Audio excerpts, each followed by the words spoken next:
Welcome back to Wi-Fi Streamin with Ben Miller. As usual,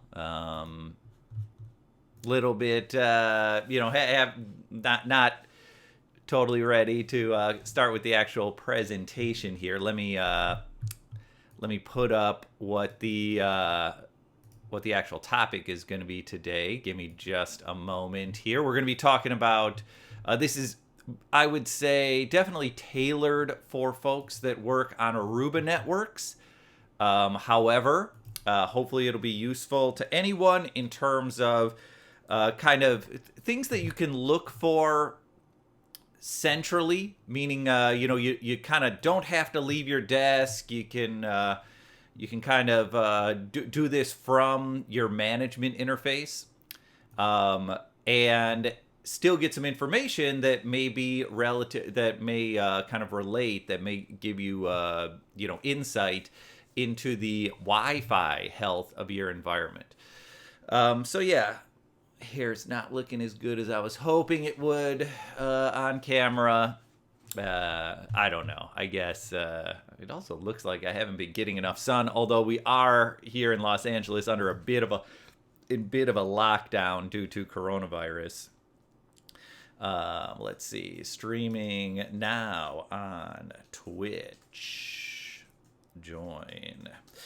So yeah, just putting out the tweet right now. So again, for those of you that are Aruba folks, this may be some information that's very specific to your environment and can kind of help you out a little bit. For those of you that are not Aruba folks, still may get some good information out of it. You still may get kind of information about what types of things to look for in the command line, in your controller interface, or in your access points management software interface. Look, to be perfectly frank about it, for those of you who use Mist, or for those of you that use Nianza Voyance, this may be of less interest to you. Let me do the little test here to make sure my chat is working. There we go. Yeah, so for those of you that use Mist, or for those of you that use Nianza Voyance, this may be of a little bit less interest to you, just because of the fact that those products are designed to kind of collate the information that that I'm going to go through here and display it for you in a nice graphical interface, in an interface where you don't have to kind of dig into doing commands and things of that nature. Let's see here. Today's topic is troubleshooting via CLI. Rather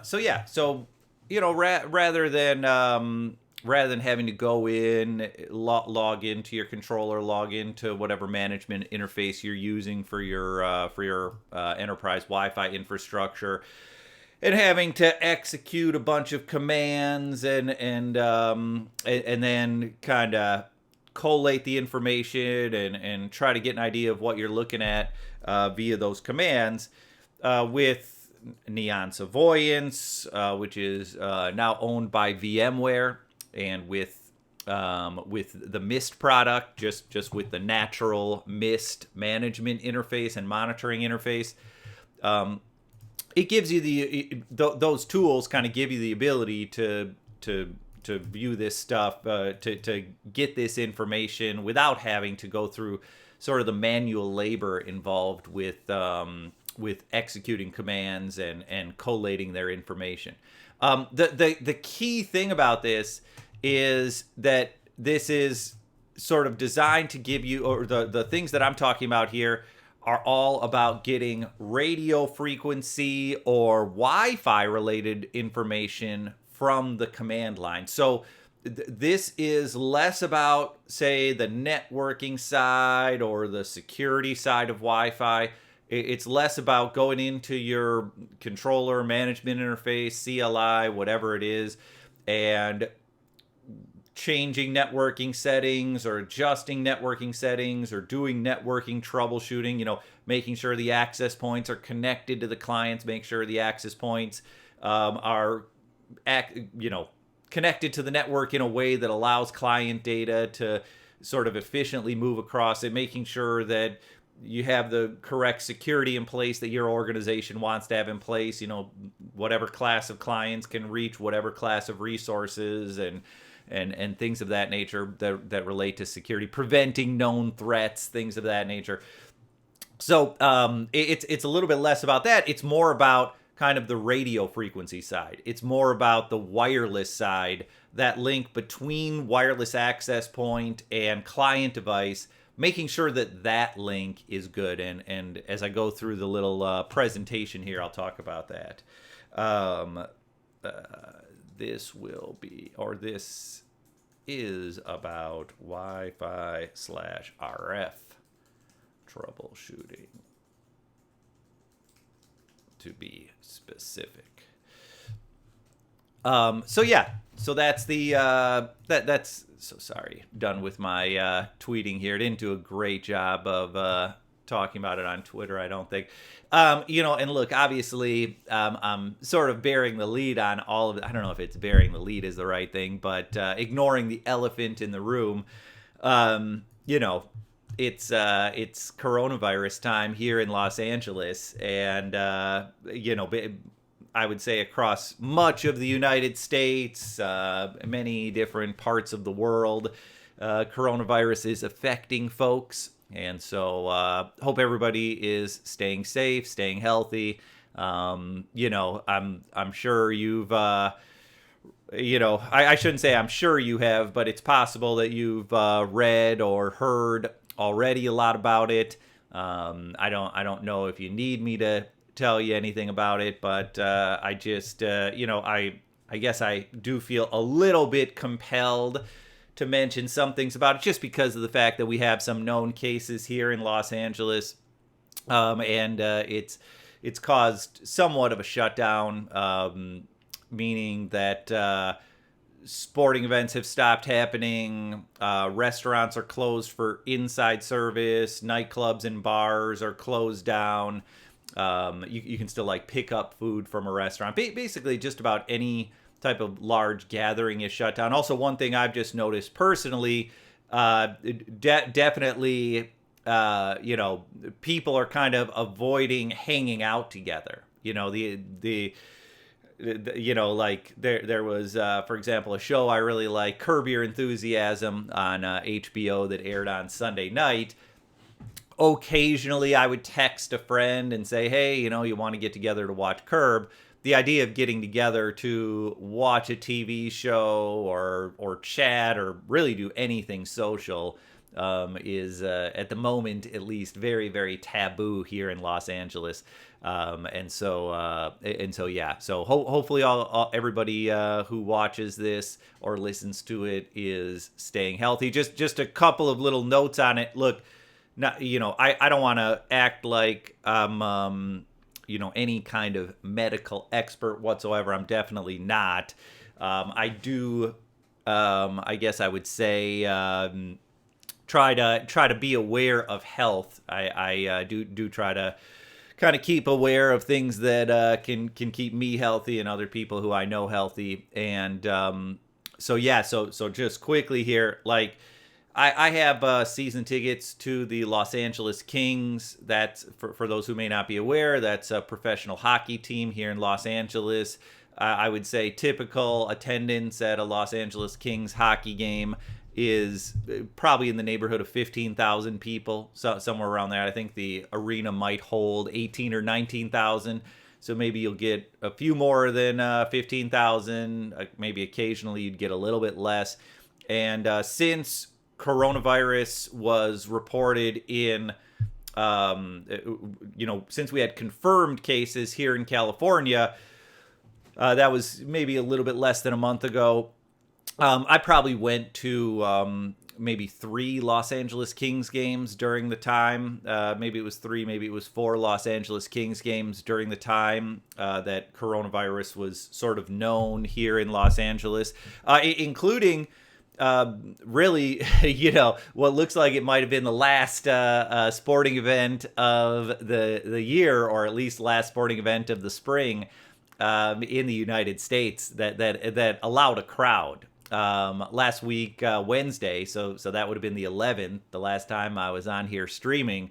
The Los Angeles Kings had a game against the Ottawa Senators, the hockey team from Ottawa here in Los Angeles. And that day, the NBA, the National Basketball Association here in the U.S., canceled or at least postponed the rest of their season. They, in that evening, the evening of March 11th, the league decided we're not even going to play any games. That the original idea was we might have some games in empty arenas to prevent the spread of coronavirus, and then the idea became we're not going to play games at all.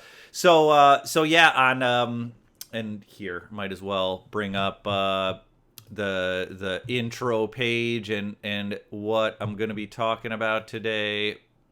There we go. So you can all see that there. Yeah, today is the show for the 18th, and the topic that I'm going to be going through today is Aruba Wi-Fi commands. And what I mean by that is these are mostly about troubleshooting.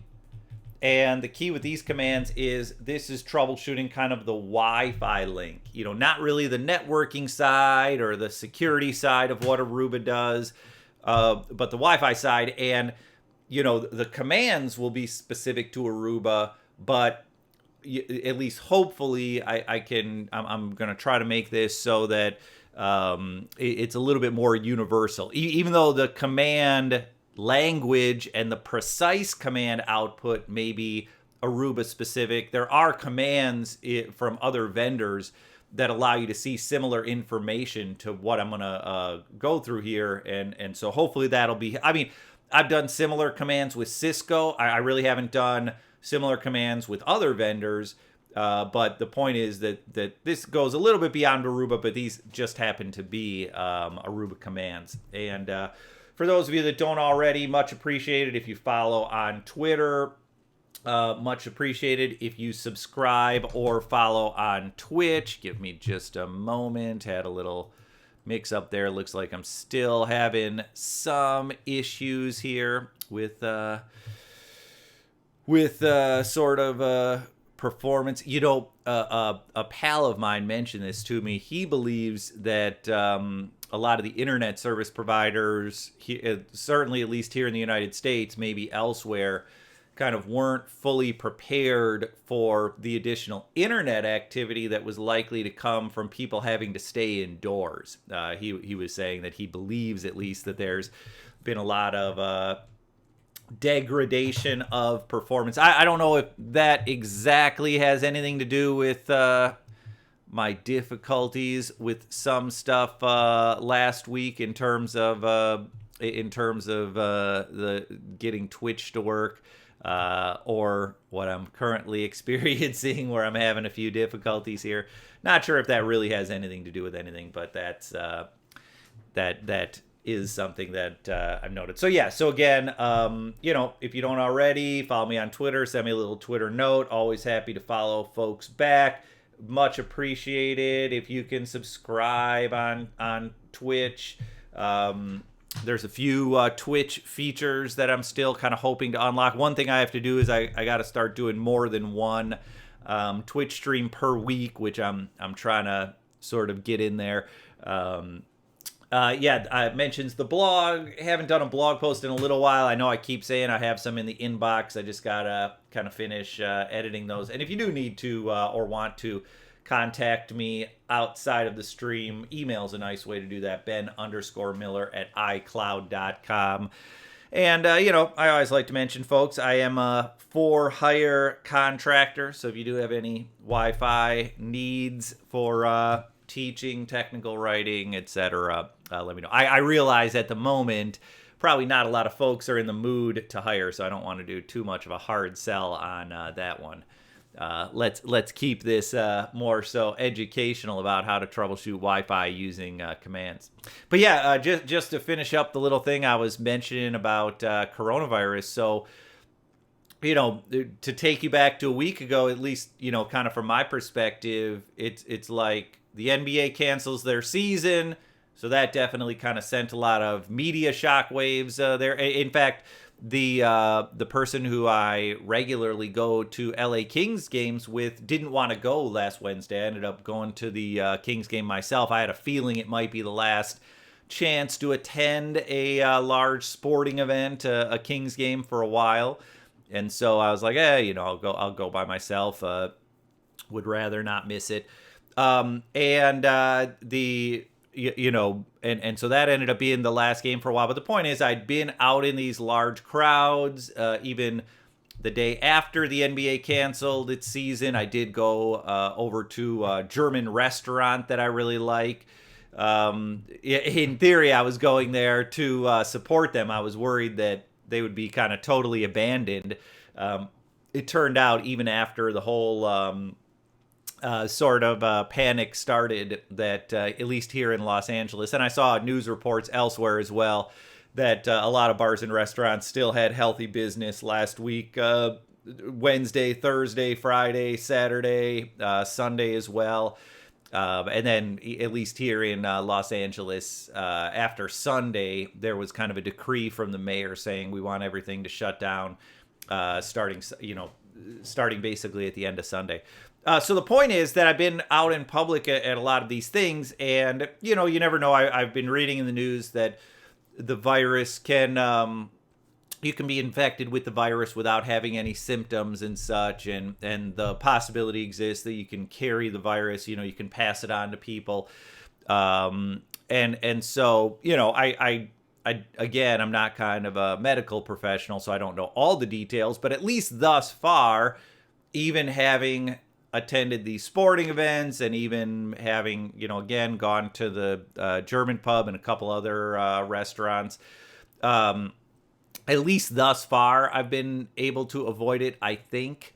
This is basically a public service announcement. Wash your hands and don't put your dirty fingers in your mouth, nose, or eyes. That's really my long, convoluted way of mentioning that, where even in these large crowds, even in places where I would say there was probably a high likelihood that at least somebody in the arena at the LA Kings game had coronavirus at the time. There's a decent chance that somebody at one of these restaurants or bars over the last few weeks here in Los Angeles had coronavirus at some point that I was at least relatively close to. Wash your hands, keep your dirty fingers out of your mouth, nose, and eyes. That's kind of the key thing. Early on with the coronavirus, a doctor that I follow on Twitter, followed him for a long time just because he's a Los Angeles Chargers football fan, American football team here in Los Angeles that I also follow. I don't know if I'd call myself a huge fan, but definitely follow them, watch their games and such. He kind of posted some medical information about it, and essentially what he was saying was that this isn't some kind of like airborne plague where if you breathe the same air as someone who's who's nearby you, all of a sudden you're gonna catch coronavirus.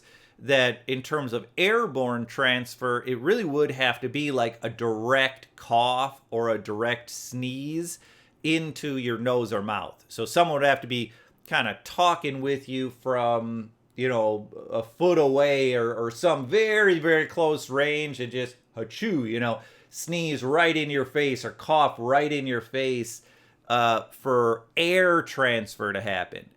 What the doctor was saying, and again, look, I'm sure there's many medical opinions out there, but this doctor definitely was saying, well before there were any shutdowns, he was saying, look, stay out of the public. Don't, he even told me, don't go to those Kings games. There's going to be people with coronavirus there. This thing's much more widespread than people realize. It's just people haven't gotten tested yet, that type of thing. So he's proven to be prophetic so far on this stuff. But what he said was the airborne likelihood really isn't a strong likelihood unless you have that kind of freak situation where someone coughs right in your mouth or sneezes right in your mouth. That the more common transfer is just going to be from putting dirty stuff in your mouth or nose or eyes. That's basically it. Like, you know, the big country that's been affected is Italy. Italy has a very strong kissing culture. You know, for those of you who have been to Italy and experienced it, it's essentially everyone when they greet someone is going to do a kiss on the cheek, at the very least on the cheek. And oftentimes multiple times on the cheek. And, you know, that's how you get it. You're putting someone's dirty face in your mouth who has coronavirus. You're gonna spread coronavirus. If you rub your eyes, pick your nose, eat things, put your fingers in your mouth, lick your fingers when you're changing pages, those things are ways to spread coronavirus. So again, I'm sure you didn't tune in to hear 24 minutes of me talking about something that you've probably heard on the news already, but I just feel compelled to do it because of the fact that, at least to my knowledge, I've been able to be in a lot of public areas, been able to avoid it. So if you're in that same position, there is hope of avoiding it. If you're in those areas, just, try not to put dirty fingers in your mouth, nose, or eyes. Difficult for some folks to do. But yeah, that's my kind of public service announcement for the day here. So again, I'm sure you didn't tune in to see a bunch of stuff about that. You can see that anytime. Hopefully what you tuned in for is to see a little bit about Wi-Fi troubleshooting, specifically using the command line. And that's the thing about it is, if I'm doing any type of Wi-Fi troubleshooting, so there can be a couple of different reasons why I might want to do this. Here I'll bring up the whiteboard just very, very quickly to talk about it. So these types of situations may be in kind of response to an issue of some type. This could be that one of your users or one of your guests has reported that the Wi-Fi is slow, the Wi-Fi is inconsistent, I can't load web pages, I'm better off connecting via 5G. That's probably what I should talk about next week, or at least on some stream. Man, I'm definitely, I'll be honest, I'm like more concerned about 5G than I am the coronavirus. Because 5G is, I think, just a big threat to Wi-Fi. It's like, if I just run into quite a few people who are like, what's the point of Wi-Fi if 5G is available? And if that's the attitude that end users have, if that's the attitude that people have, why wouldn't enterprises kind of acquiesce to what the service providers are pushing them towards and just replace their Wi-Fi with 5G? Like I did some consulting not that long ago at a hospital out here, a little bit east of Los Angeles, and there were that was definitely a refrain I would occasionally hear from people is, part of the job there was to talk to doctors, nurses, administrative staff, and kind of say like, hey, how's the Wi-Fi experience? Is anything good? Oh, it's this, it's that. And a lot of times when I would ask them, well, what about on your phone? Because I always want to try to make sure that all Wi-Fi devices are working. And in several cases, when I said, well, what about Wi-Fi on your phone? The response was, I don't really use it on my phone. And this is in an area where, it's mostly 4G, not even 5G yet. There definitely is some 5G out there. But, it's like if I'm the hospital and Verizon or Spectrum or AT&T or T-Mobile or any of these service providers come to me and say, hey, hospital east of Los Angeles, instead of spending all this money on Wi-Fi equipment and having to manage this Wi-Fi network, why don't you just pay us X dollars a month? We will set up a 5G network inside your hospital. All of your stuff is in the cloud anyway, or much of your stuff is in the cloud anyway. And even if it's not in the cloud, we'll set up our 5G network so that it gives you access to local resources, or at least a way to access local resources. You know, do you want to do that? And gosh, you know, if I'm that hospital's CIO, it'd be a tempting thing. You know, if I'm aware that my doctors and nurses already are using 4G or 5G on their phones because they feel like it's a better environment than Wi-Fi, then, you know, then it's like, why am I going through this hassle of keeping a Wi-Fi network going? And as a person who works in Wi-Fi, I would like to see people continue to use Wi-Fi. You know, I try to make myself an adaptable person who's able to kind of go with the flow and change a little bit. But you know, I'd rather not have to. You know, I'd rather not see the Wi-Fi business totally collapse due to the adoption of 5G. So the point is, if there are issues that people are having, if people are saying, well, when I try to get my phone on 5G, on Wi-Fi, it's not as fast as the 5G network or the 4G network, or if you're aware of more, you know, bigger issues like, oh, on the Wi-Fi network, web pages won't come up, I can't access certain resources, I can't connect to the network, whatever. Could be in response to an issue. It could be a more, it could be a more proactive thing. It could be that you know that you have an event coming up. It could be that you're doing kind of regular checks of an area. You know, the job at the hospital was in response to issues. It was in response to doctors and nurses saying we're having issues with devices that are connected to the Wi-Fi network. By the way, as usual, it ended up being a non-Wi-Fi problem. It was a setting in the Windows registry. It was a registry setting on the Windows devices that were running this app where doctors and nurses would input patient data, and that registry setting just needed to be changed. We had to, you know, we spent a lot more time, you know, talking with, you know, or communicating with the folks who made the medical application than we did actually looking at the Wi-Fi, because that was the reason why we were brought in, is because of this medical app. But, you know, like I said, through the process of the project, in talking to some of the doctors and nurses, they were also unhappy with the just overall performance of the Wi-Fi, to the point that many of them would just stay on their cellular data. So if you want to be proactive about things and talk to people, again, if you have some type of event coming up and you say, well, you know, I want to see what's happening here for an event, you know, I would say that ideally in these situations, what I always really like is on-site troubleshooting. You know, for those of you that have, you know, followed the stream over the last weeks and months, this may come as no surprise to you. Actually, I'm noticing the lighting's not great right now.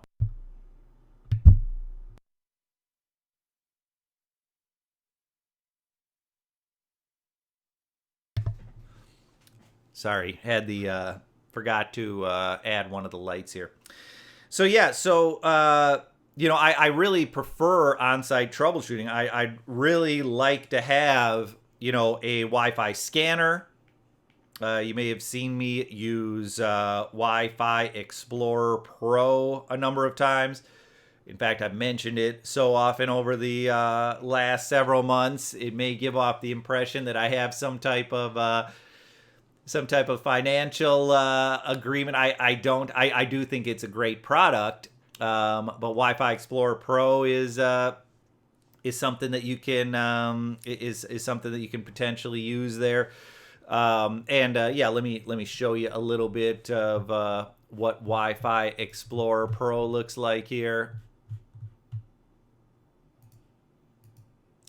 So yeah, Wi-Fi Explorer Pro, it'll show you which access points are seen in a given area. It'll show you the signal strength of those access points kind of in the middle of the screen there. You see signal strength. It'll show you which channel those access points on, which Wi-Fi type it supports.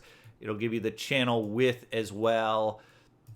So yeah, so you can get a lot of good information there on site. And a lot of times if you are able to do a Wi-Fi scan, you can get an idea if you might have some type of interference issue. You know, here's one network operating on channel number 157. Here's another network on channel 157. Here's another network on channel 157.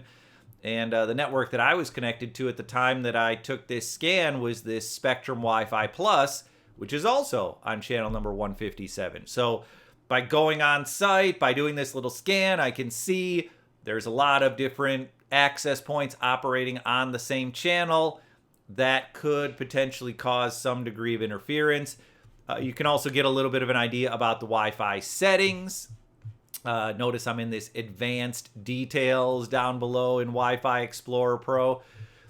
So I can see, for example, that this is a 2-stream MIMO access point. You know, sometimes there are configuration settings that may restrict the capabilities of an access point. You can adjust those. You can see the channel width. You could actually see the channel width up top there, second column from the right, channel width 40 megahertz. But you can see that information as well in some of these advanced details. So the point is, I can get a lot of good information, and a lot of times that'll really reveal to me why the Wi-Fi performance is sluggish. I'll see lots of different access points. I might see the transmit power level of the access point a little bit lower than I was hoping for it to be. I don't know if, there we go. So there's a transmit power setting, 3 dB. This power constraint setting is actually a setting for client devices, kind of telling client devices what to use. But a lot of times it is also indicative of the access point's transmit power. So to be honest with you, I see the vendor here is TP-Link. To be honest with you, I'm not familiar enough with TP-Link to know if that's the case, to know if this is an indication that the TP-Link access point is using 3 decibels of transmit power. It might be, it might not be. But the point there is, you know, perhaps the transmit power of the access point is too low or too high. Perhaps the way that channels are configured, either the channel widths or the channel numbers, is not exactly optimal. I can kind of get this information, or at least much of this information, from a Wi-Fi scanner tool. And look, if I have to kind of dig deeper, 2 on-site troubleshooting tools that I find very valuable are spectrum analyzers and protocol analyzers. And with the spectrum analyzer, the idea there is that you can see if there might be some type of interference problem.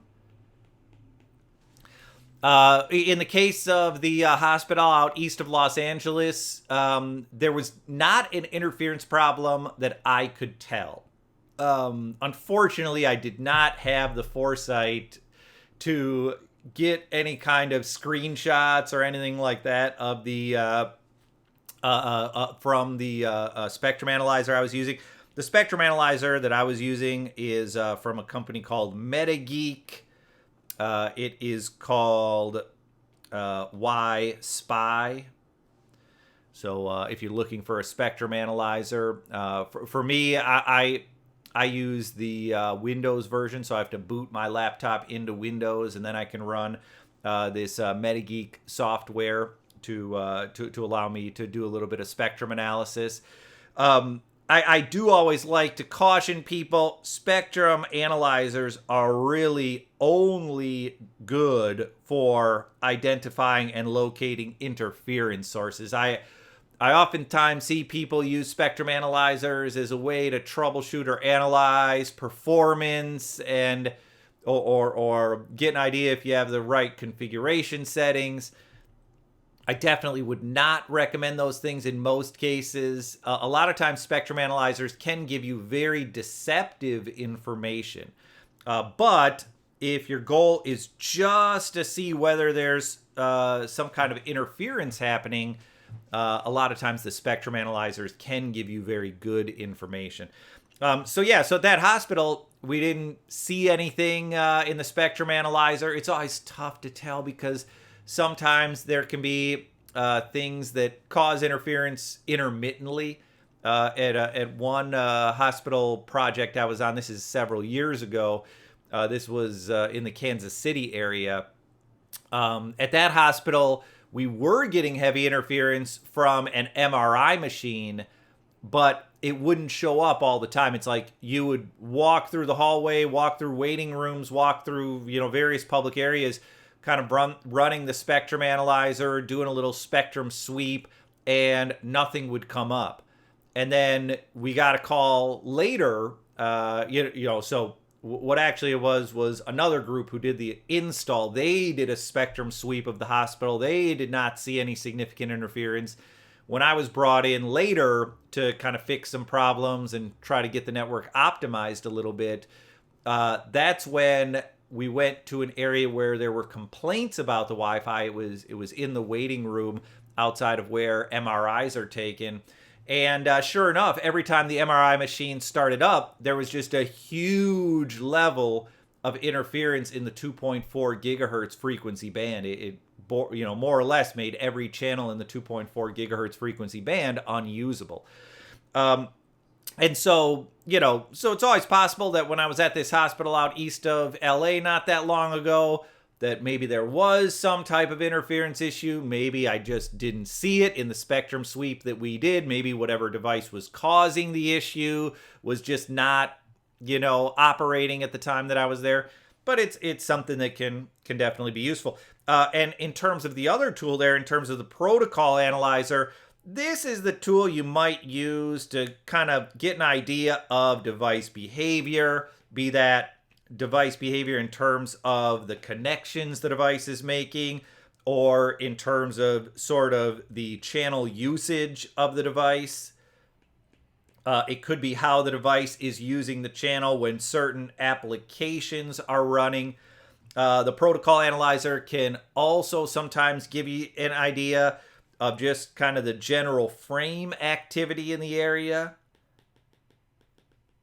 Specifically giving you an idea of what type of data rates are being used, or if there are collisions in the area. That type of information can often be very useful when you're trying to do Wi-Fi troubleshooting. So when there are all these different tools that can potentially be used when you're doing Wi-Fi troubleshooting. Sorry, had a little technical glitch here. There's all these different tools that can be used when you're doing some type of Wi-Fi troubleshooting, and they may help you out a lot. But again, for all of these tools, when it comes to the scanner, when it comes to the spectrum analyzer, when it comes to the protocol analyzer, all of these tools are tools that typically you want to be able to use on site. And the issue that you run into that is just that's time consuming. That can sometimes require relaying information, and sometimes information isn't quite as clean when it has to get relayed. You ask someone who's a field technician, hey, go out and do this type of scan for me. Hey, what did you see when you turned on the spectrum analyzer? Hey, what did you see in the packet captures, in the protocol analysis? Sometimes once you get that information back, it may not be as precise. Also, you may find areas that you want to explore a little bit further. If you tell a field technician, go out and do a Wi-Fi scan for me, run the spectrum analyzer and take a couple screenshots, you may see something in the scan, you may see something in the spectrum analyzer screenshots that kind of prompts you to say, oh, maybe I need to go out and do something, go out and investigate further.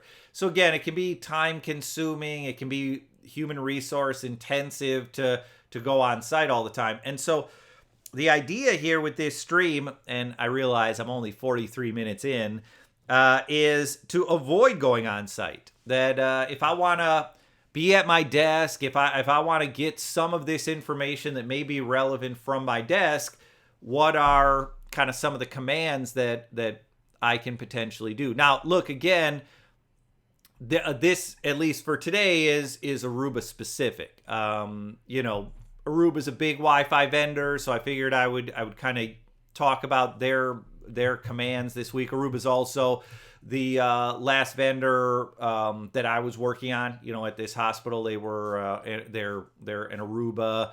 They're an Aruba install. So I figured I would kind of focus on Aruba and talk about some of the things that some of the commands that I would use. The first one that I want to show you here, this is a command. Let's bring that up. This is a command that's very, very similar to the Wi-Fi scan. You might be able to see it a little bit there, but I'll write it up above. Show AP ARM neighbors. That's kind of the command there. And the idea there is to just sort of do a scan from the access point. So rather than me having to go out on site, I just have an access point do a scan for me. And obviously this is the command for Aruba, to flesh out the rest of the command there. It's show AP ARM neighbors. Then you follow that up with AP-name. Then you follow that up with whatever the name is of the AP.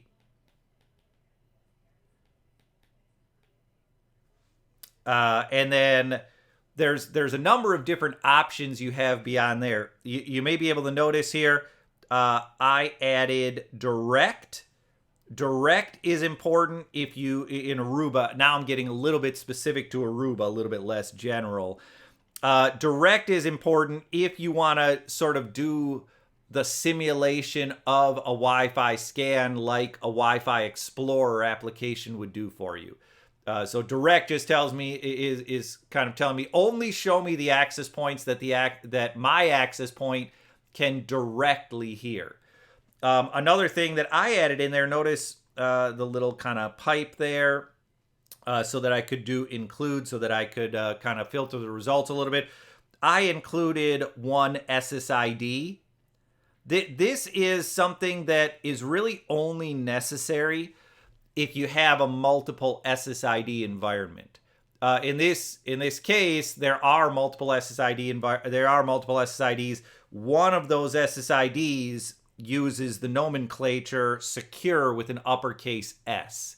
So by doing that, now I'm able to see all of, and by the way, these are all BSSs. This isn't just access points. These are all basic service sets. So if I would not have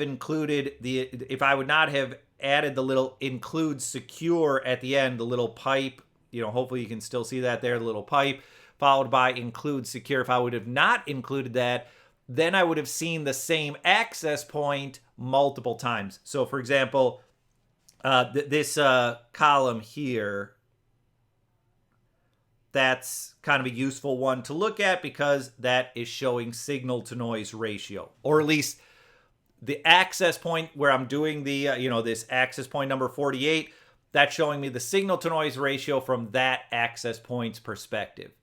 So that kind of gives me an idea of which access points are closest nearby. So I see this one here on channel number 153. You can see the 153 with the minus. 153 with the minus just means channels 149 and 153. So this is a 40 megahertz wide channel. At least in Aruba, they use the little E to indicate that it's an 80 megahertz wide channel. You can see here the 80 megahertz channel width was not used for the environment where I did this little scan.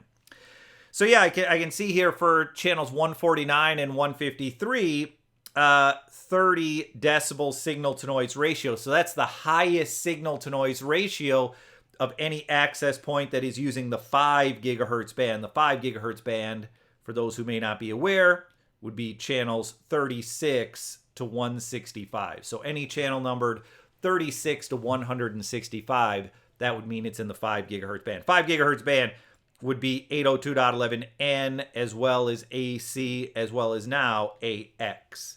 So that is Wi-Fi 4, 5, and 6. For this environment, they were not using 802.11 AC at the time that, they were not using 802.11 AX at the time that I was there. They were using 802.11n and 802.11 AC for this environment. For those that are curious, the other frequency band is 2.4 gigahertz. 2.4 gigahertz would be channels numbered 1 through 14. Channels 1 through 14. That is the 2.4 gigahertz band, and that would be Wi-Fi 4 and 6. So Wi-Fi 802.11n or 802.11ax. Those are both available in the 2.4 gigahertz band.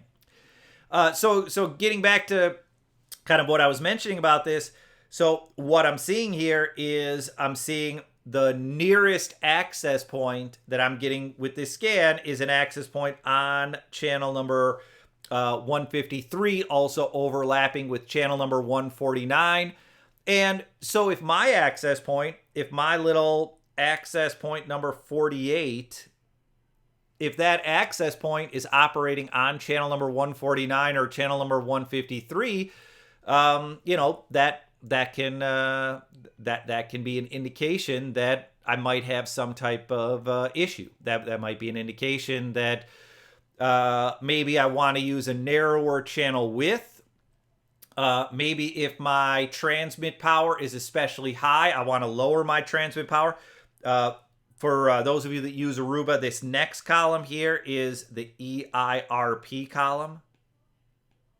So this stuff right here, that's telling you the EIRP use. Now, the EIRP column is something that you'll only see with your own access points. You know, if you want to use this show AP ARM neighbors command, you can use this command to see access points that are that are not your own access points that are from neighbors that are maybe potentially interfering with your network, from other offices, from other buildings that are within range. So you can use this command to see other access points.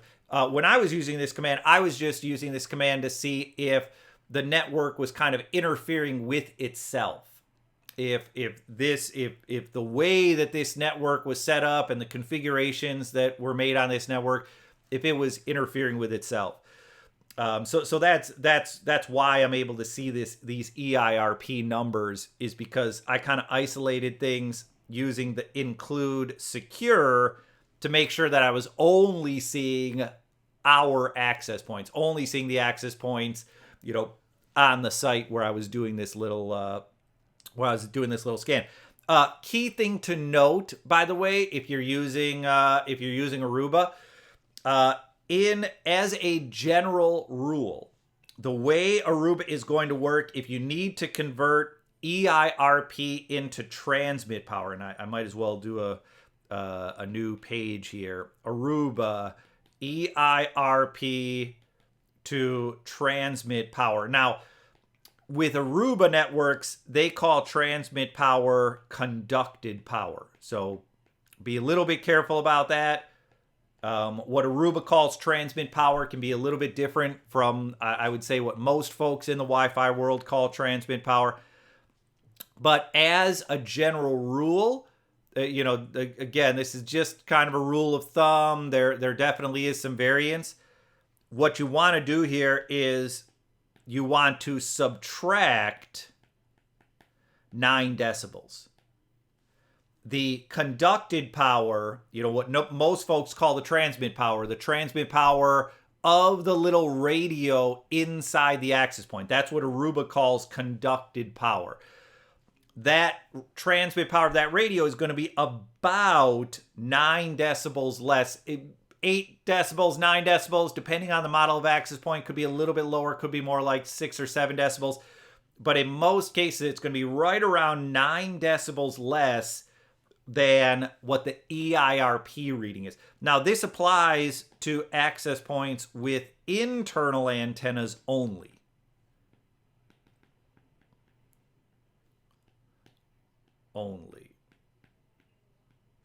So that, if you're using Aruba access points with external antennas, then it's a separate issue. But for access points with internal antennas, you want to subtract about 9 decibels. Again, it can vary by the access point model. I also should point out that the minimum conducted power for Aruba access points typically is going to be 3 decibels. There may be some access points that can go a little bit below 3 decibels, but I would say typically the access point is not going to go below 3. So even though all of these 2.4 gigahertz radios here are saying, I'll kind of outline it in pink so it's a little bit more clear what I'm outlining here in the middle.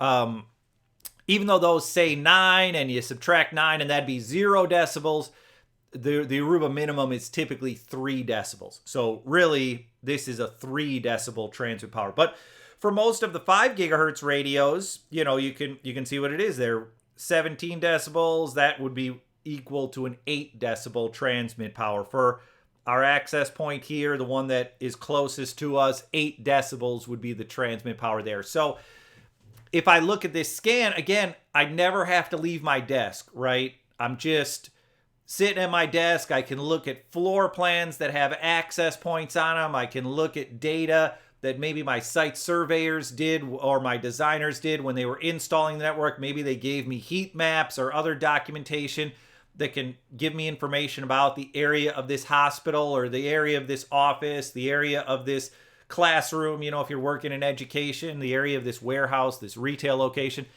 Without ever having to leave my desk, I can run this command and I can say, okay, here are the other access points that the problem access point sees, or the access point I'm trying to be proactive about sees, this little access point number 48.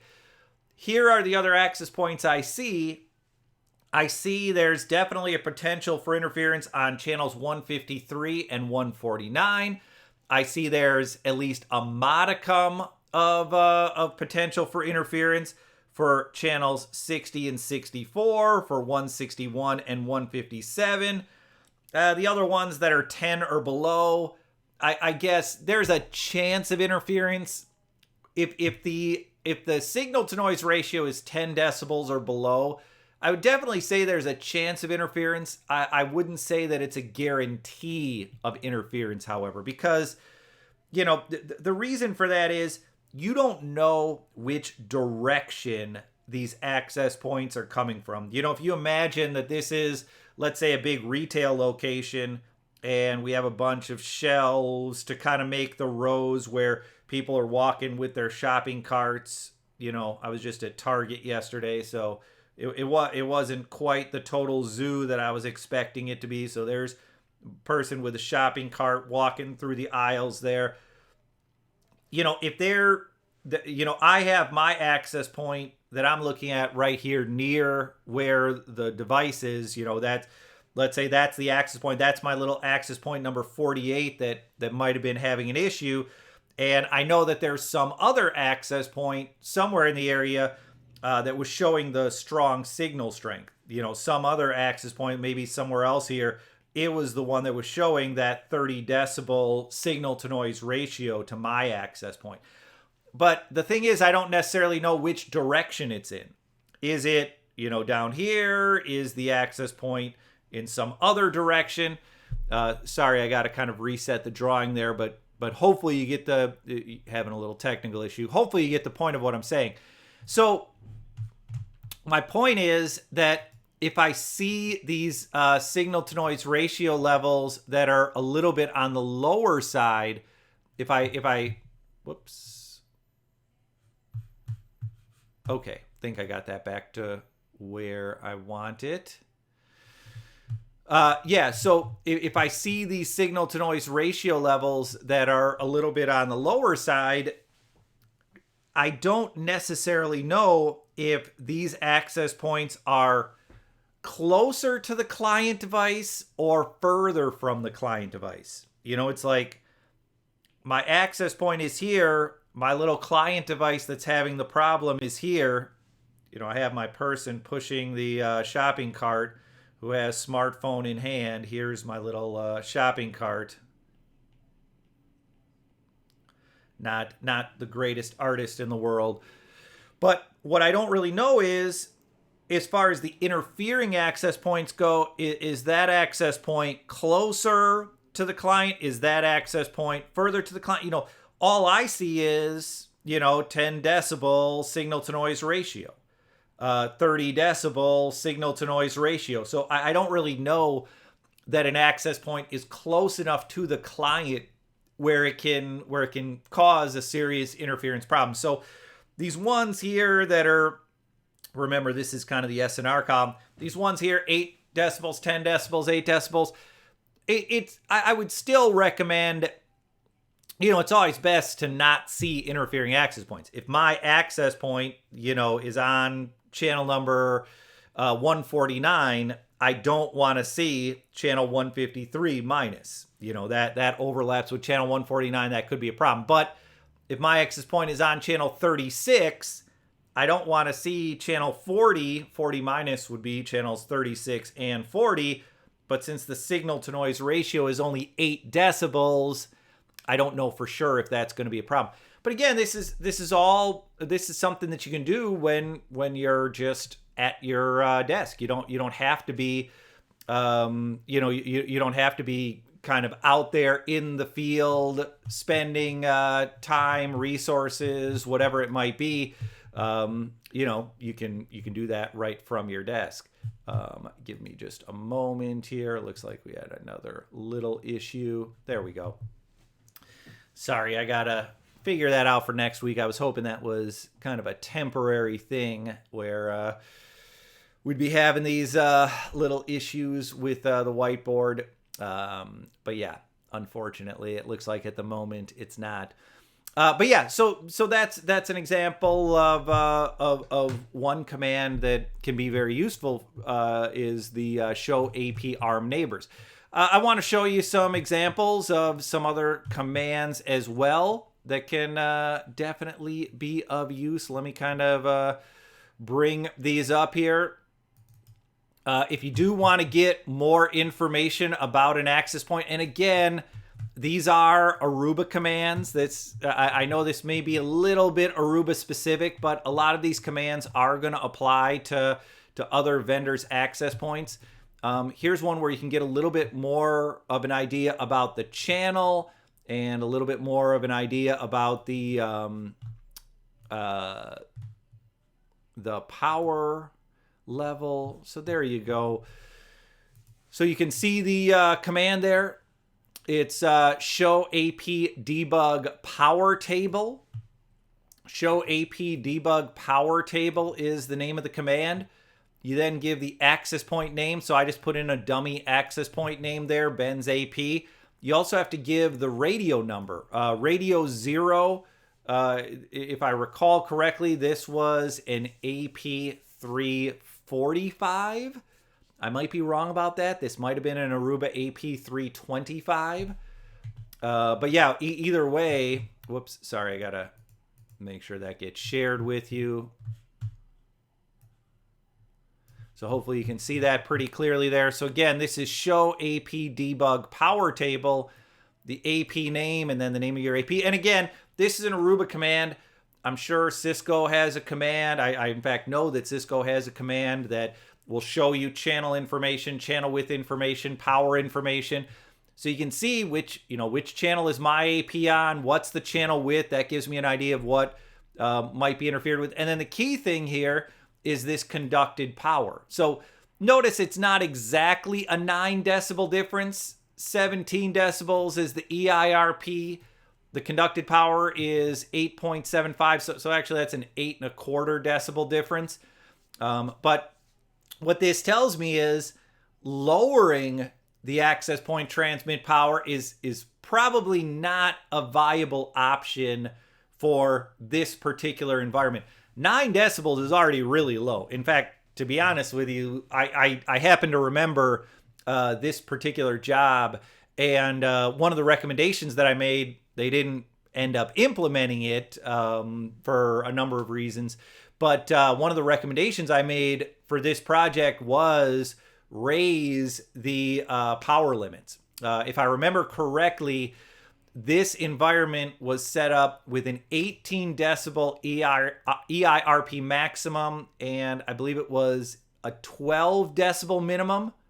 It might have been 3 decibel minimum, but here I'll just to kind of be clear on this, when you do 12 dBm minimum, and when you do 18 dBm maximum with Aruba access points, what you're really saying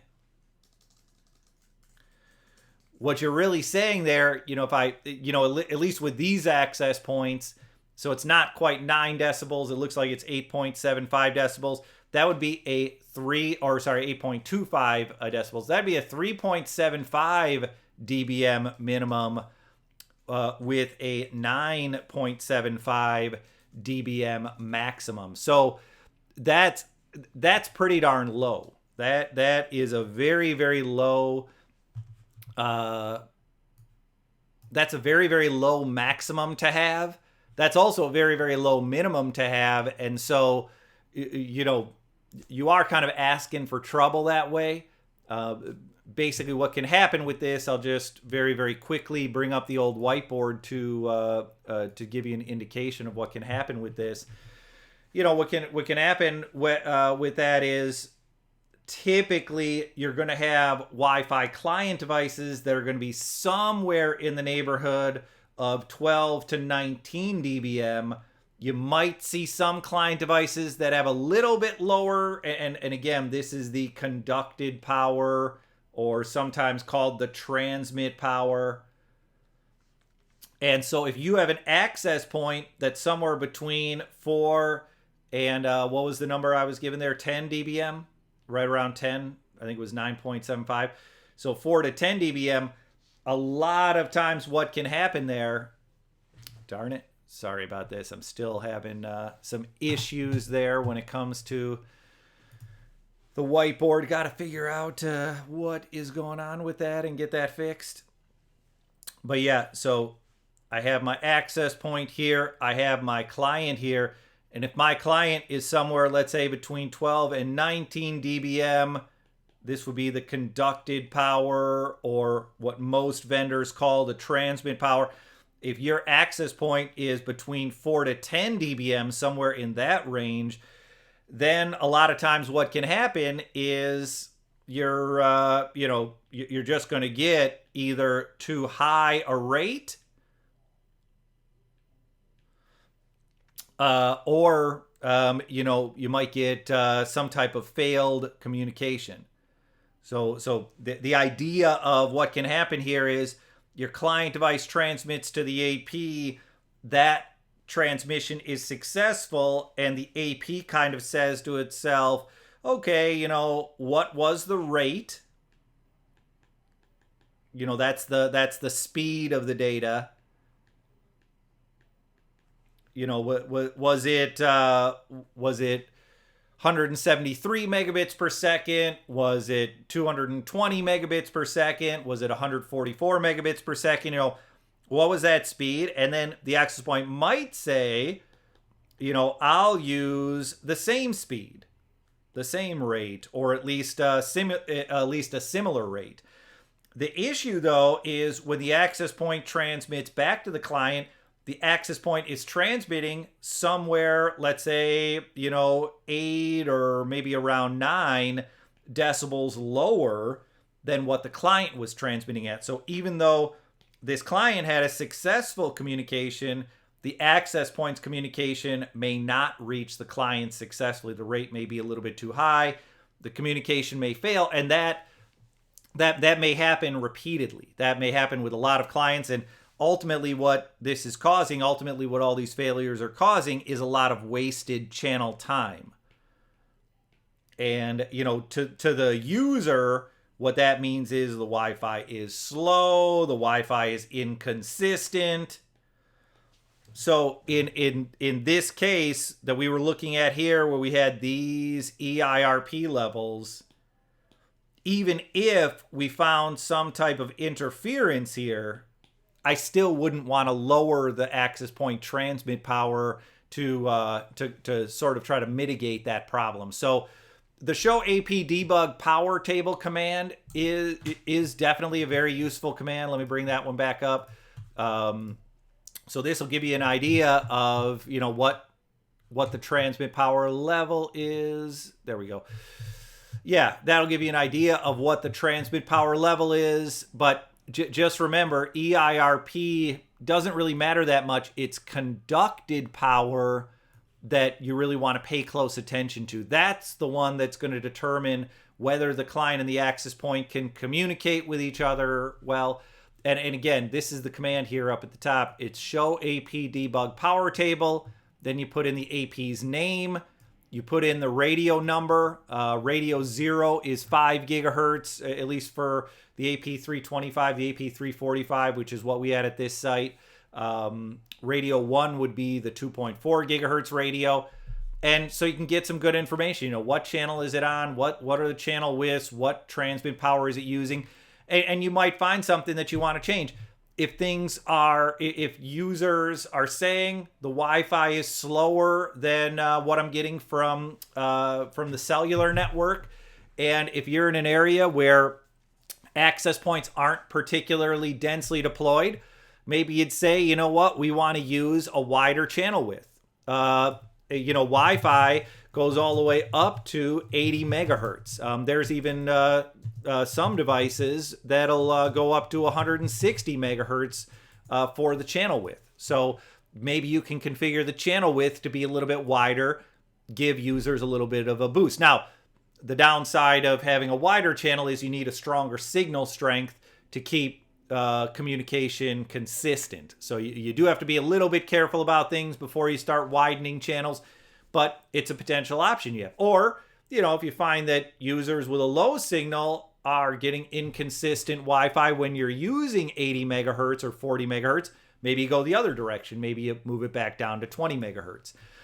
Maybe in this case, maybe again, what my recommendation was, use a higher conducted power, use a conducted power more on the level of what client devices tend to use, more in the range of 12 to maybe you don't go all the way up to 19 decibels, but maybe 12 to 17. That's the range that I usually endorse.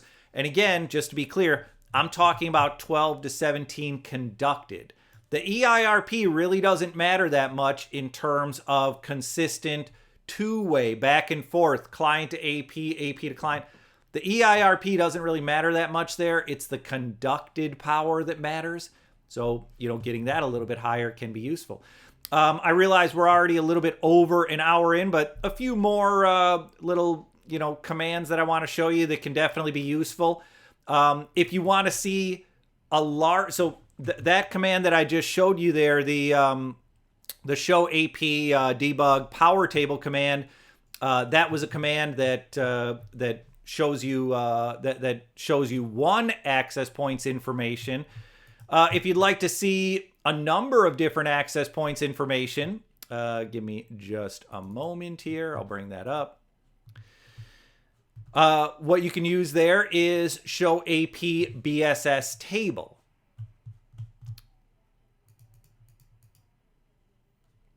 So here's show AP BSS table. Let me make it a little bit larger for you all.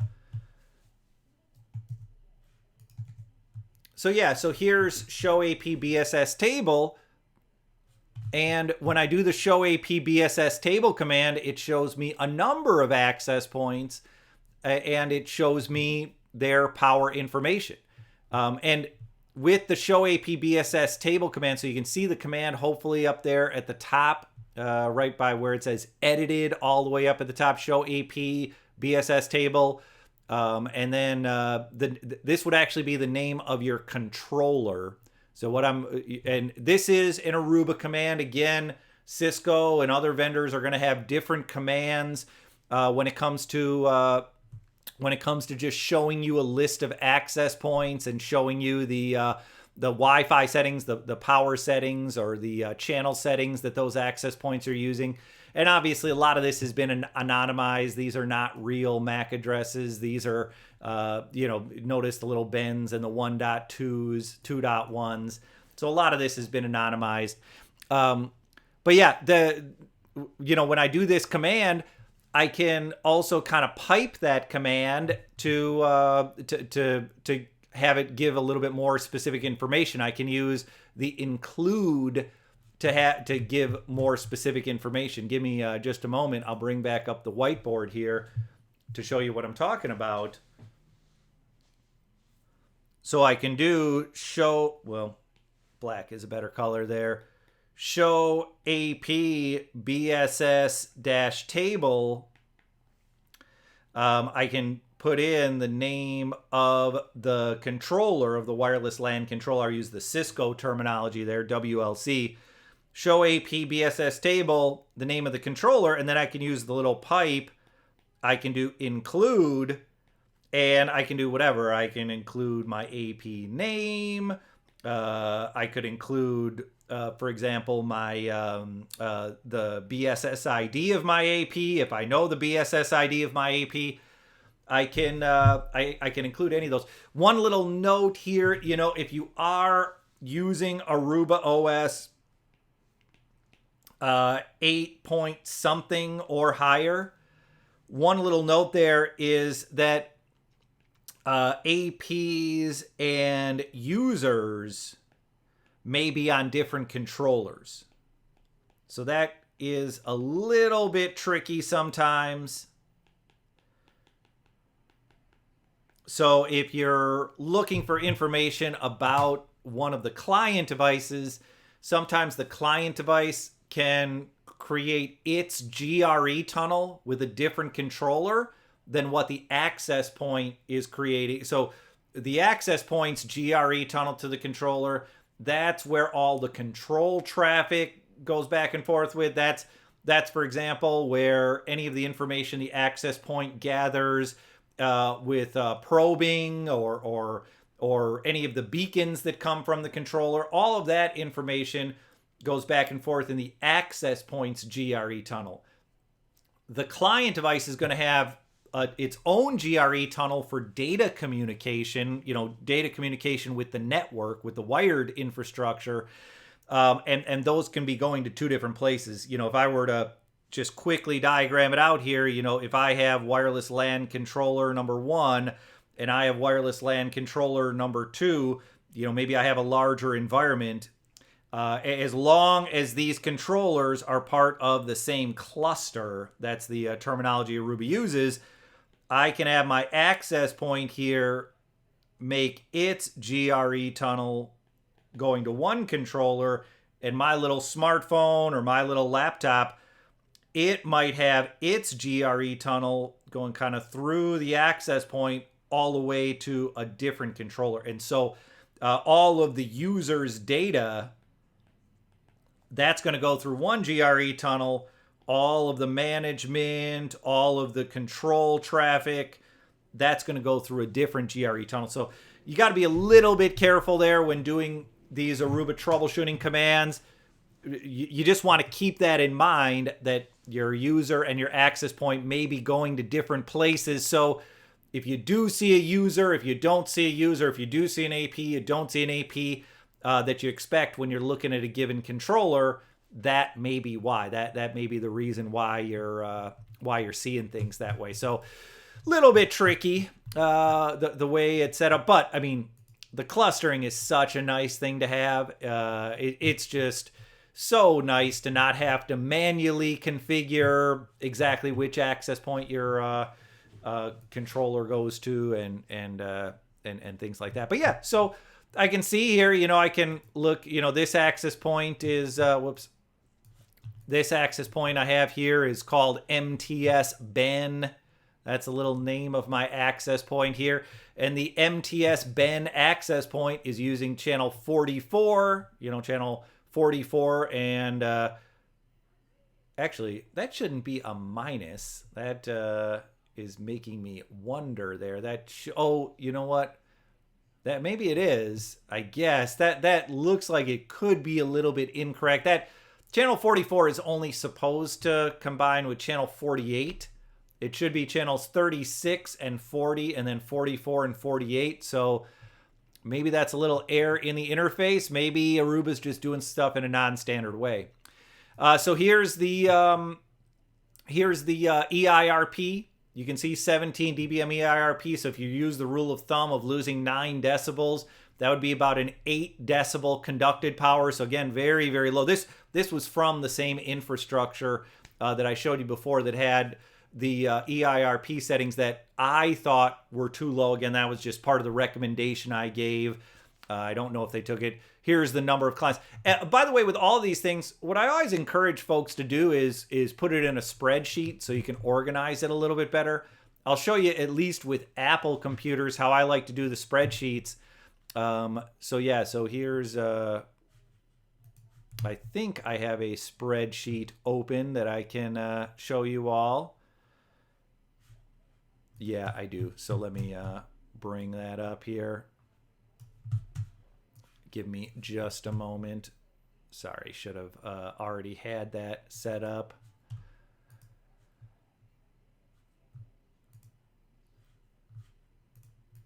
So yeah, what you're looking at here is just a blank spreadsheet, nothing on the spreadsheet whatsoever. And the idea is if I kind of select everything here,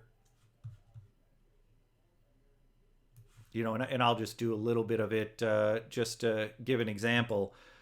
I can copy out whatever I want to copy there, go to my spreadsheet, just do a quick paste, and you see that there where it says adjust settings?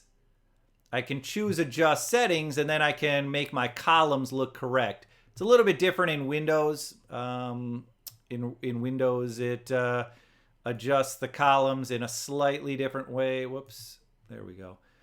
But yeah, I can go in here to make sure my columns are correct. Looks like I got some odd formatting here, but hopefully it's, I think these later categories aren't as important, so I won't worry about those too much. But yeah, now I'm able to kind of see my things in a maybe a little bit better formatted way. Let's move this AP name column over a little bit. See the names of these APs. I don't know. See maybe the current number of clients. That may be a useful piece of information. See the channels, obviously. That's kind of the number one piece of information that I'm really looking for here. And look, I get it that it is a little bit labor intensive, kind of what I'm showing here. Whoops. Did I mess something up there? Okay, there we go. But yeah, so maybe a little bit labor intensive. Oh, I just lost the number of clients. Whatever. What I'm looking at here, but if I know which AP I'm trying to look at, if I have a floor plan showing a number of AP names, maybe MTS Ben is close to Tro Ben, and maybe WA Ben is close to ACC Ben. If I know that, then I can see, okay, these two access points are on the same floor plan, relatively close to one another. Here's the channels they're using. Here's the access point. Here's the EIRP that they're using. And look, there are more graphically intensive tools that you can use. For example, with Aruba networks, one of the tools at this site that was one of the tools that we used at USC, in fact, when I was working there, was Airwave. And Airwave allows you to upload floor plans and place the access points on the floor plans. And you can see the channels on the floor plans. You can You can even see EIRP information if you want to. But number one, not every organization may have the ability to use Airwave. It is an expensive product. Number two, Airwave is very, very processing intensive.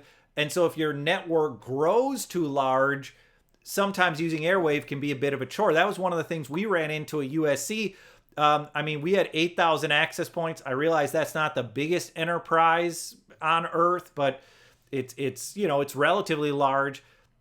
And so Airwave was an okay tool, but I wouldn't say it was an essential tool, just because the amount of access points we had was too large for Airwave. It's like we had to have multiple Airwaves, so you couldn't just go to one place to see all of your access points. I found myself using the command line a lot more, because I could just go to the command line. I could search on, if I knew that a certain floor, I'll use kind of the nomenclature here, I had, MTS Ben access points numbered 4 through 17, for example. If I knew that a certain floor had MTS Ben numbered 4 through 17, then I could just kind of include that in my little CLI search, and then I could see all of the access points right there without having to wait for Airwave to kind of do its thing and take a little bit of a longer time. So I tended to not use Airwave very much. I just used PDFs and image files that had the AP locations on them, and then I used the command line to see which channels those APs were using. You can do that in Airwave if Airwave is running and if Airwave is set up, but for a lot of organizations that's not the case. You may not have that. And so this is another command that I found very, very useful. Last little thing, I know we're very close to the 90-minute mark, and I'm trying to keep these things at about 90 minutes. If you want to go even a little bit deeper, if you say to yourself, okay, I see the access points that, I do that little that little scan that I showed you all earlier on, and I see the access points that are part of that scan. I'll bring it up right now.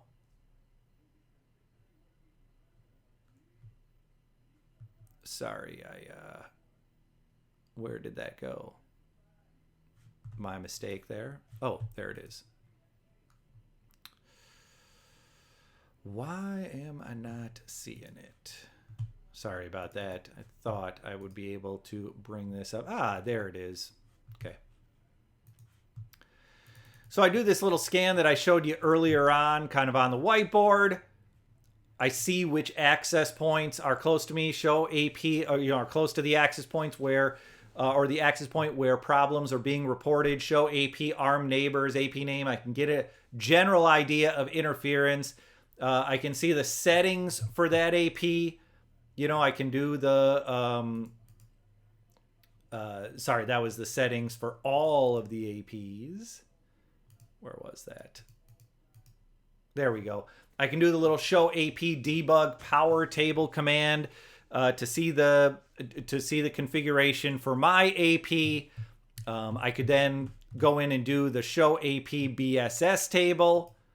That's what I was just showing a moment ago. So do the little show AP BSS table. Maybe I'm even going to decide to put it in a spreadsheet so I can organize it a little bit more, order things a certain way, search on certain things, erase certain things, to see these settings, to see these channels, to see the channel widths, to see the EIRP or the conducted power levels. So maybe I'm going to go in and look at a lot of this information here to kind of see what my environment is like, but maybe that doesn't fully solve the problem for me. Maybe I still feel like I need to go in and get client information. And I know that we're at the very end here of the hour and a half, and I do want to keep it to about an hour and a half. So maybe what I'll do is maybe I'll continue this a little bit more in another session.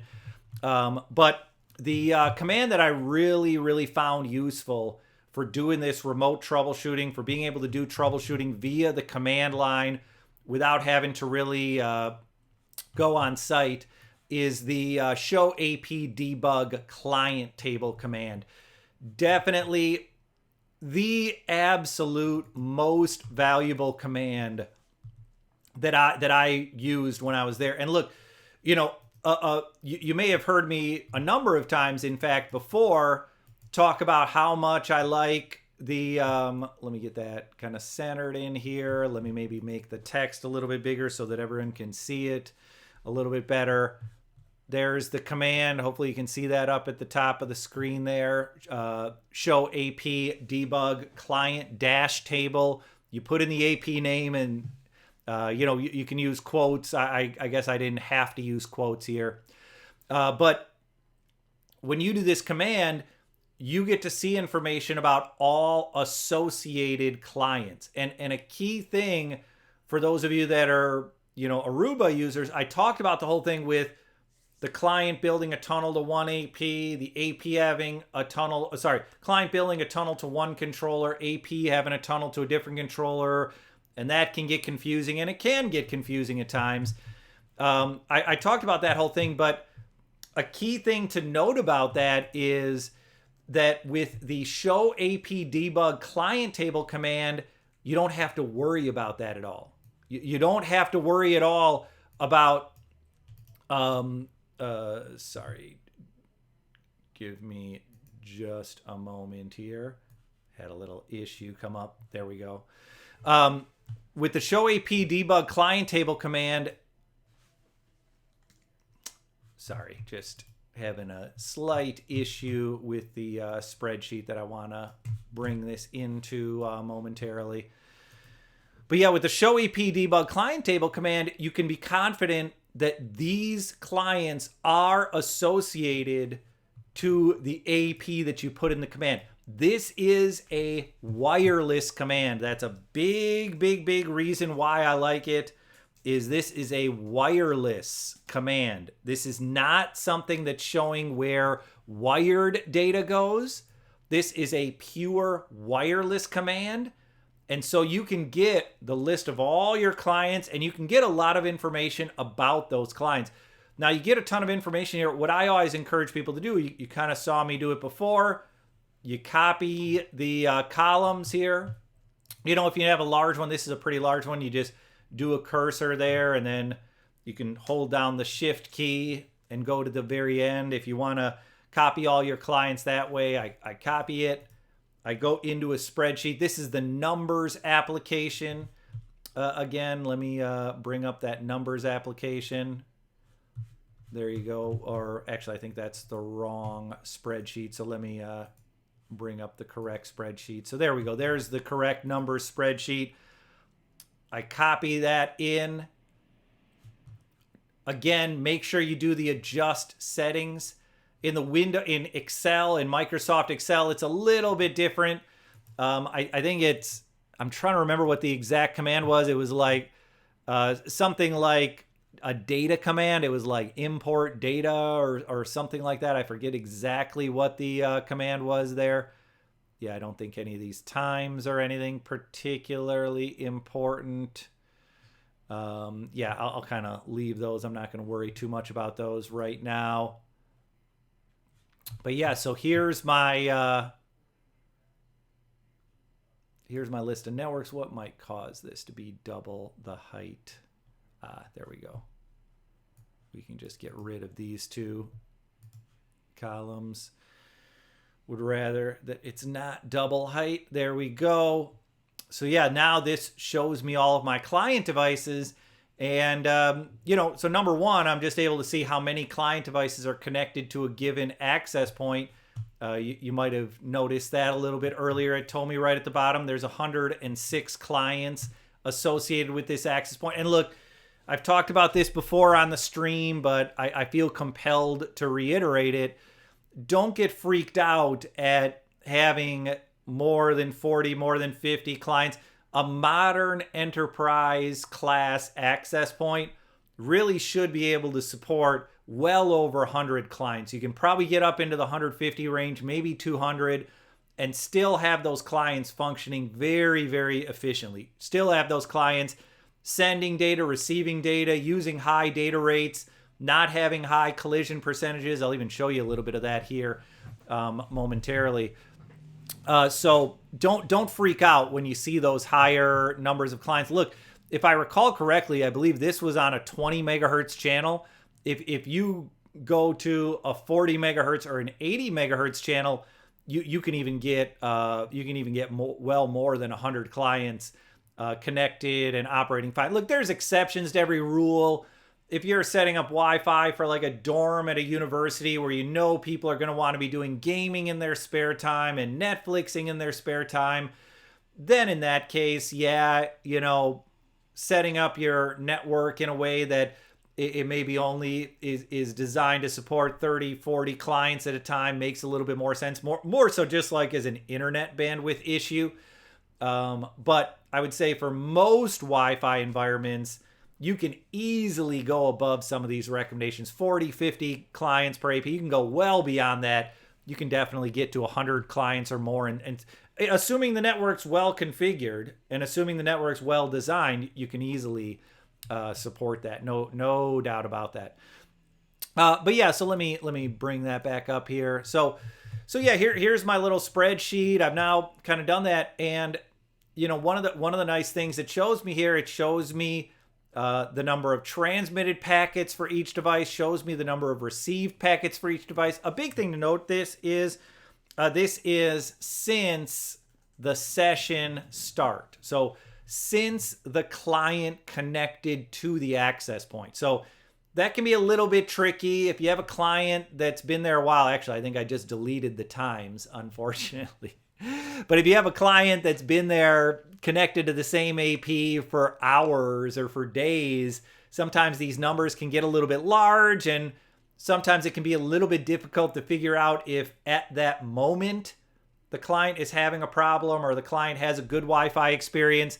But yeah, these, I might as well just undelete so you can see some of these session start numbers here. I'll just make the timestamps a little bit bigger. Oh, you know what? I anonymized the timestamps, so unfortunately, it's not going to help me that much because the timestamps have been anonymized. Guess I shouldn't have done that. Yeah. So but the point is, so some of these transmitted and received numbers, they kind of look a little bit high, almost 1 million packets, a third of a million packets. They can sometimes be a little high. Another thing to note about this, when you do these commands on controllers, on access points, and whether it's Aruba, whether it's Cisco, whether it's another vendor, you're going to get a lot more information about the downlink than the uplink, because the controller or the access point knows what it's sending. It knows what rate it's sending at. It knows how many packets it's sending. It knows if the packet it sent was a failure or not. A retry basically means a failure. That's what this is a failure. So it knows if that information for the transmit, but for the receive, the controller doesn't really know. The controller isn't really able to tell you like, oh, here's how many received retries there were. When there's a failure, when the client transmits to the controller, the controller just sees, okay, corrupted packet, toss it. It doesn't really know, well, was that a successful, was that intended for me? Was that intended for another controller? Was that, the client's MAC address accurate in the packet? It just knows it was corrupted. And so, that it's mostly going to be giving you information about the downlink here. What I always like to do with this stuff is I always like to do a little TX retry percentage. And, I'll show you here kind of how I do those calculations. Yeah, see, I had some formatting errors. This sometimes after each break, you kind of have to do new formatting. What I'm going to do instead is I'm just going to delete those. And let me just add a few rows down below here so I can kind of show you what I want to do. So, what I like to do is I just like to show what I like to get an idea of sort of what some of my percentages are, what some of my averages are. If I just, whoops, sorry, had another little blip here. Hopefully that didn't affect too much what you all are seeing. If I'm here, if I just do equals and I select, everything up to the top here, hit enter, it shows me the total number of transmitted packets. And I think, yeah, all these are on the same access point radio. What I'm looking at here is the last octet.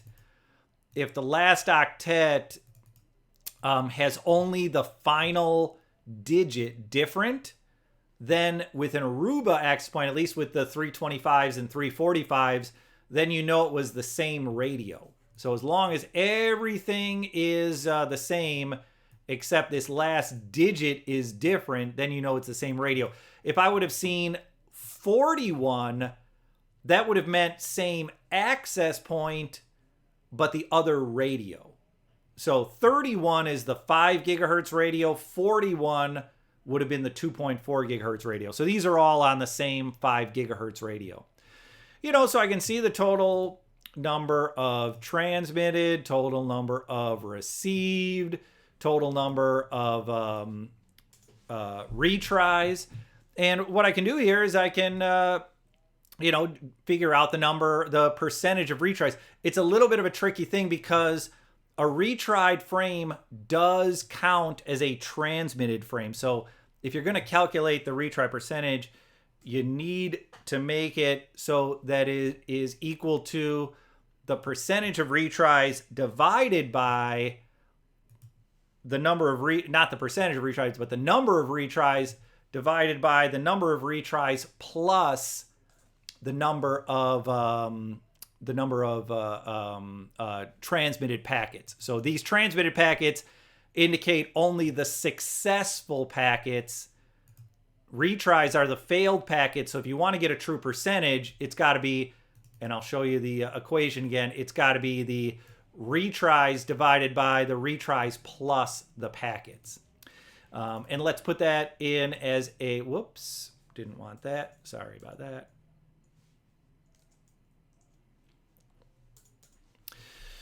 And let's format that little cell and make it a percentage. Let's say we'll use one place to the side of the decimal. And look, I can do this for each individual client device.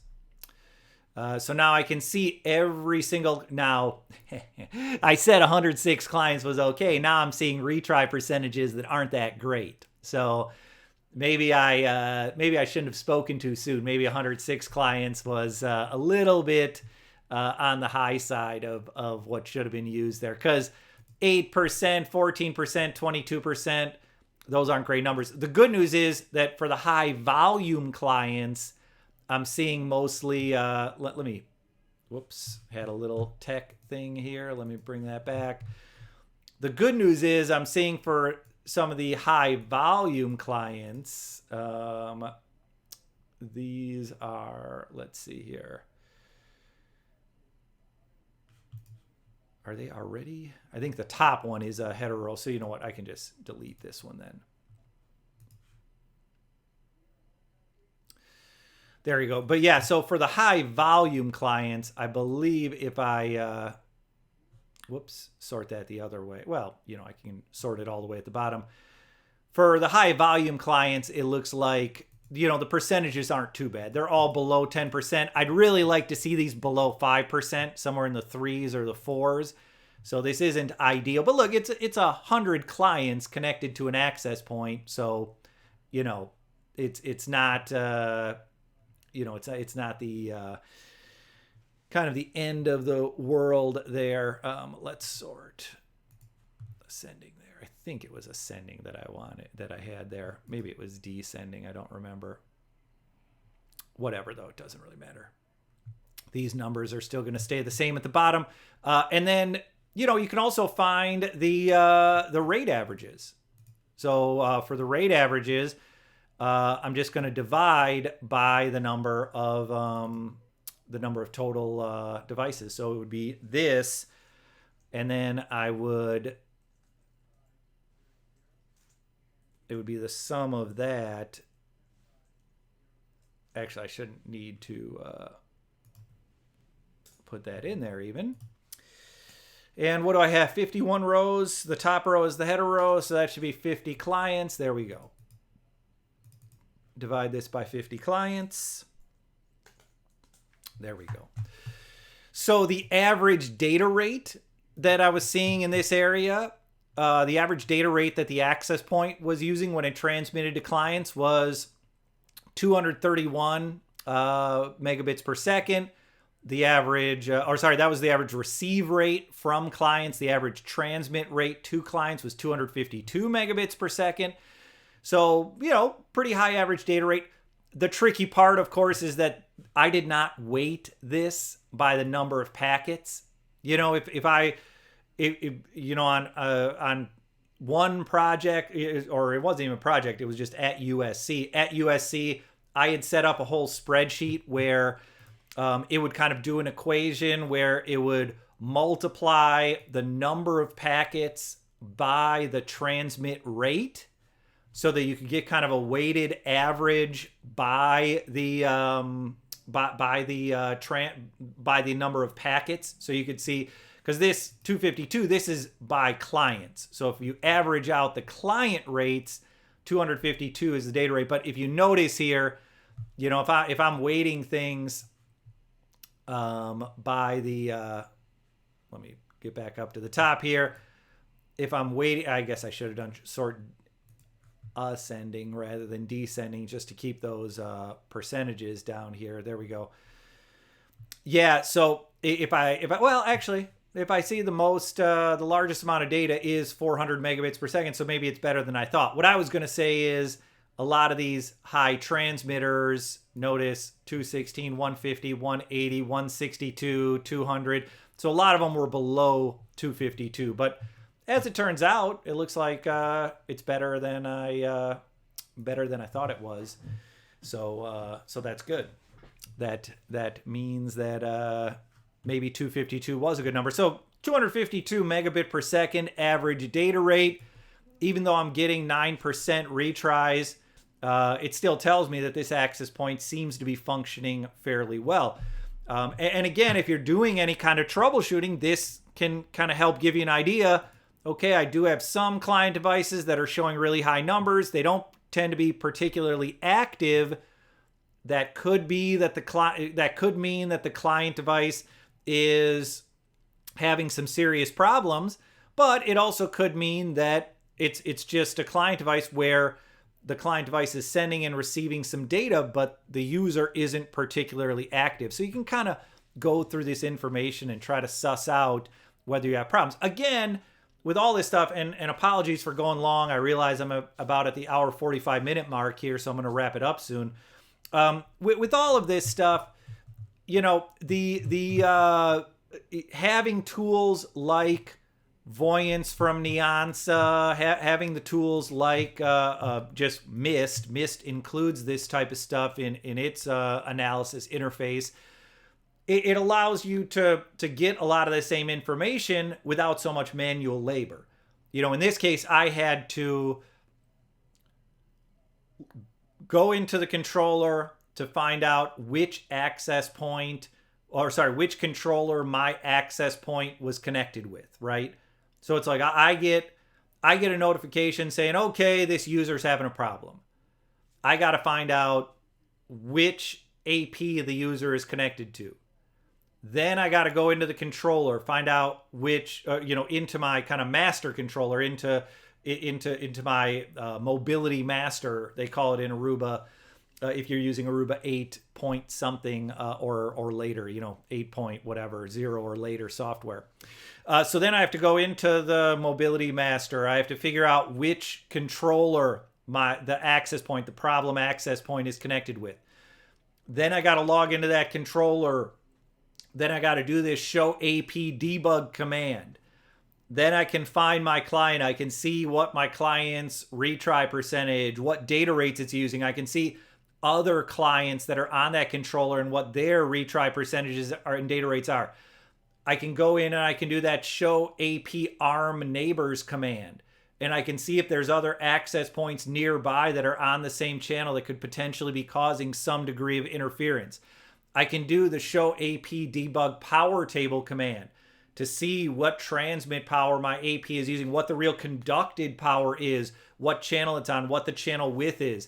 So I can get this information. It's quite a bit of manual labor. if I have a mist deployment, or if I have Neon's Avoidance working on my deployment, then I get a lot of this just kind of through clicking through a GUI interface. It's like I get the call or I get the trouble ticket that comes in to say, hey, here's the client that's having a problem. Here's the wireless MAC address of the client. And I can go right into, or sometimes even the username of the client that's on the client. I can go right into Voyance, or I can go right into Mist. I can search for that username, or I can search for that client MAC address. I can get the transmit power. I can get the AP name, the AP name and the AP's transmit power. I can look at that client statistics, and I can see how much is it transmitting, how much is it receiving, what are the data rates, are there high retry percentages for that client. So I can kind of dig deep a little bit easier without having to go into the CLI so much. And look, I realize, switching to Mist, you don't just do it like that. You know, that's switching to a whole new set of access points. Maybe you really like some of the features that you get from your Cisco APs, from your Aruba APs, from whatever vendor's APs you have. Maybe you don't want to do a switch. So, I'm not saying, saying to people, oh, you can just do this in Mist. That may not be appropriate.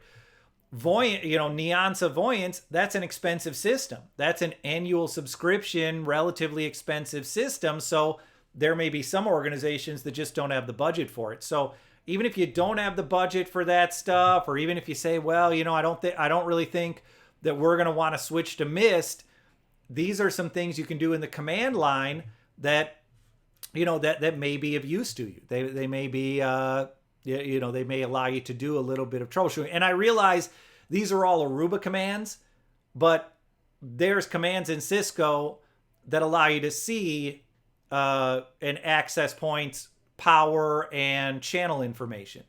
There are commands in Cisco that allow you to see how many client devices are connected to a given AP. There are commands that allow you to see how much data has been transmitted, how much data has been received by the AP. Commands that allow you to see what the retry percentages are. So you can get all of this information from a Cisco environment. It just may be a different set of commands in that Cisco environment. That's kind of the key thing there, is just the commands may be a little bit different. So yeah, so that's the look here at our commands. Hopefully this was of some use to you all. I'll put up the old information for me just to kind of wrap things up here. So yeah, thank you for joining as always. Again, I'm trying to get these to be a little bit shorter, and I keep on saying Fridays, 3 p.m. Pacific time, I'm going to do a second streaming session. That's the goal. I'm going to try to get a second streaming session for you all on Friday. Maybe what I'll do is I'll follow up with some of the client stuff here, or maybe I'll explore the 5G topic.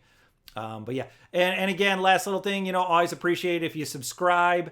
If you head to the Twitch channel, twitch.tv/Ben_sniff Wi-Fi.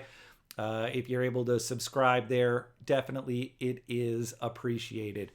Have a good one, everyone. Stay healthy, stay safe, beware of the coronavirus, wash your hands, keep your dirty fingers out of your mouth. And I will be back here next week, 10 a.m. Pacific time, 5 p.m. in the UK. And then I also might be back Friday afternoon. Subscribe or follow on Twitch or on Twitter for that matter, and you'll get that notification. Have a good one, everybody.